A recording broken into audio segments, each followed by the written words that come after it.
প্রযুক্তির বিপ্লবে এবার পৃথিবী থেকে বিদায় নিচ্ছে কাগজের টাকা, আসছে ডিজিটাল মুদ্রা, এমন আশঙ্কা অর্থনীতি বিশ্লেষকদের।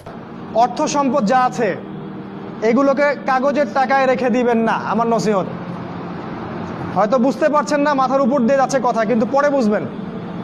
টাকা পয়সা যা আছে এগুলোকে ব্যাংকে কাগজের টাকার মধ্যে রেখে দিবেন না, কারণ কাগজের টাকা সামনে আর থাকবে না।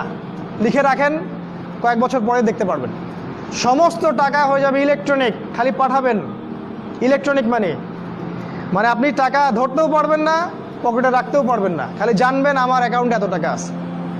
এই পুরো ব্যাংকিং সিস্টেমটা পড়ে যাবে, থাকবে না। বিশ্বাস না হলে লিখে রাখতে পারেন, এই পুরো ব্যাংকিং সিস্টেম পড়ে যাবে, কাগজের টাকা থাকবে না। কি করবেন তাহলে? আপনি আপনার সম্পদটাকে সোনায় রূপান্তর করেন, কিছু সোনা করে রাখেন, জমায় রাখেন, রূপায় কনভার্ট করেন, এগুলোর দাম